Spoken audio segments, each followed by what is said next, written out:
Have you ever noticed that a lot of mobile games are free? You just go to your app store and tap download, and then poof, you are now playing it without using a single penny. But behind the free-to-download games are a big business in gaming history. The mobile gaming world is worth over $100 billion, and it keeps on growing every year.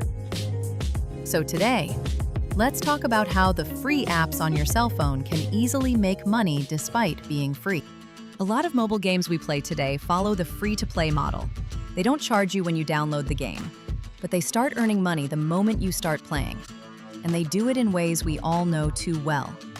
Like when you're upgrading something in Clash of Clans, and suddenly the game says, "Upgrade will finish in 8 hours." 8 hours! Unless you pay gems to finish it now. Or when you're out of lives in Candy Crush at 11 p.m., and the game tells you, "Wait 20 minutes or buy more lives." These moments aren't accidents.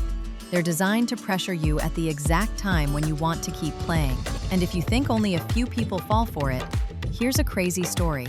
There was a man who reportedly spent over $100,000 on a mobile game called Game of War. Yes, $100,000 on a phone game. All because of time pressure, limited offers, and the urge to stay ahead. Stories like this aren't rare. Some players in Genshin Impact spend thousands trying to get one limited character before the banner ends. That's why the limited banner system works so well.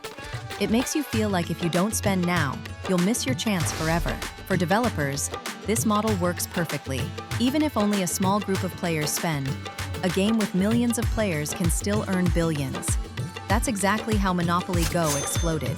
Free to download, but packed with events, bundles, and time-limited offers that push players to spend. Games like Clash of Clans, Genshin Impact, and Mobile Legends all use the same strategy. Free at the start, but filled with smart ways to make you pay inside the game. When it comes to in-app purchases, mobile games are very smart with the moments they choose to tempt you. There are different ways mobile games earn money. Here are examples of how free games that we download earn a lot of money. Look at Genshin Impact. When a new limited banner comes out, players feel that banner pressure. You only have a short time to get your favorite character. If you miss it, you wait months, or you spend real money to pull it now. That time pressure makes people roll more before the banner disappears. Then there's Clash of Clans. You know that moment when you're upgrading your base and suddenly you see your village is being attacked? Panic hits right away. And when the game says your upgrade needs 3 days to finish, it also gives you an option to pay gems to finish it instantly. That "I don't want to wait" feeling is what gets people to spend. And of course, Mobile Legends has its own tricks. When a new skin comes out, especially the epic or limited ones, the game shows bright effects, cool animations, and dramatic music. It's made to make you think, "I want that skin." Limited time skins, lucky spins, and special draws all push players to spend diamonds before the timer runs out. Mobile games know exactly when you're excited, stressed, or tempted, and they use those moments to encourage spending. It's not an accident. It's timing, emotion, and business all working together. And because of that, mobile games today don't just use business tricks, they use mind tricks too. Ever heard of FOMO? The fear of missing out? Those limited time only skins or events are made to hit you with that feeling. They make you think, "If I don't open the game now, I'll lose this forever." And just like that, you're back playing again. Then there's the gotcha feeling, the excitement you get when you open a loot box or spin for a new hero. Even if you don't get what you want, your brain still gets a small, happy hit. That's why people say "one more spin" or "last one" until their gems are gone. Games also love using almost win moments. You know when the chest stops right next to the rare item? Or when you lose a match by just a tiny bit? That's not a mistake. It's made to make you say, "I was so close, I can win next time." And that next time becomes many more tries.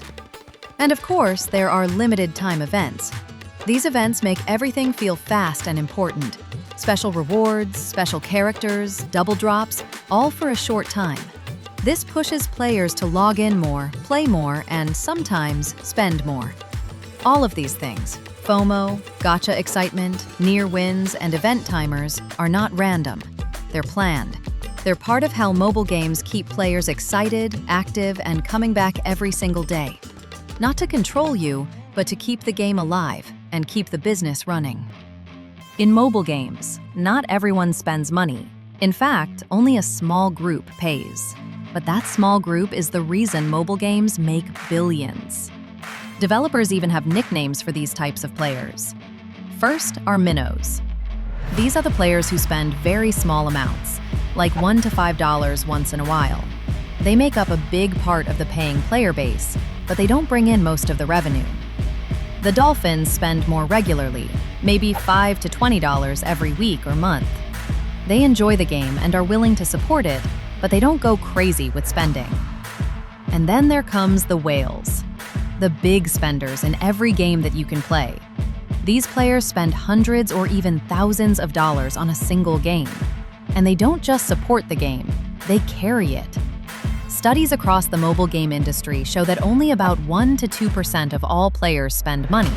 Yet this tiny group brings in over 50 to 70% of the total revenue.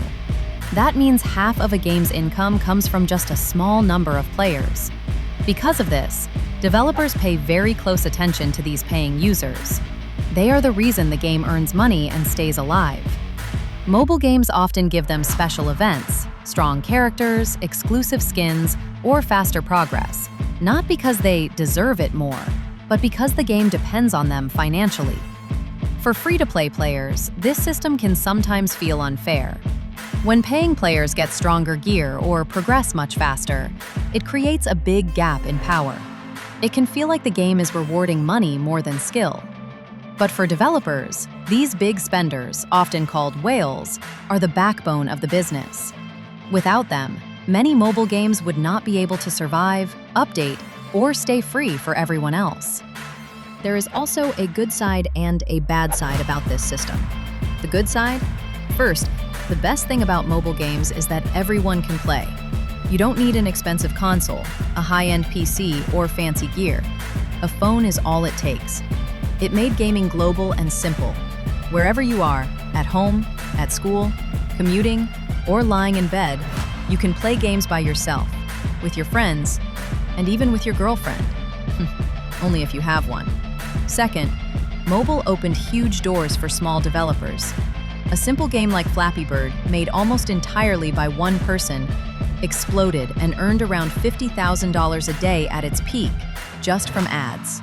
Another example is Archero, made by a small studio but earning hundreds of millions. These stories proved that a small team can still win big without needing a giant company behind them. Third, mobile games lowered the barriers for game creation.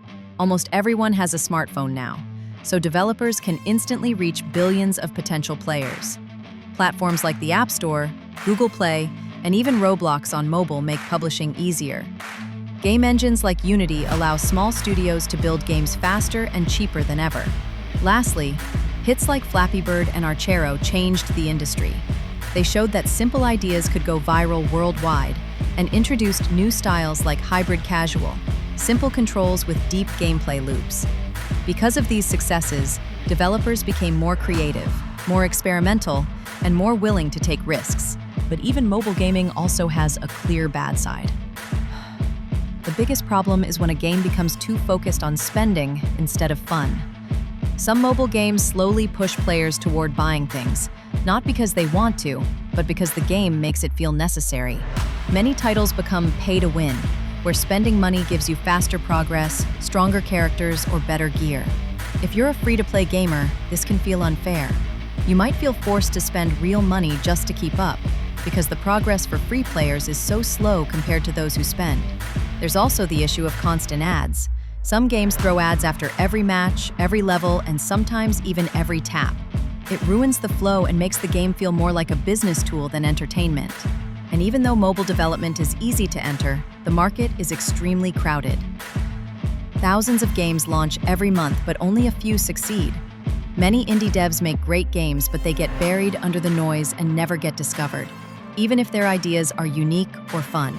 Finally, some games feel like they're built around monetization first, gameplay second. Timers, energy bars, forced waits, endless notifications. All of these can make the game feel tiring instead of enjoyable. When everything asks you to spend or wait, the experience becomes less about playing and more about managing limits. At the end of the day, the secrets behind those games you play on mobile isn't actually evil for making you spend money, but a smart business. Every ad you see, every special offer you get, it is designed to turn your playtime into profit. And the best way to enjoy the game? Play smart.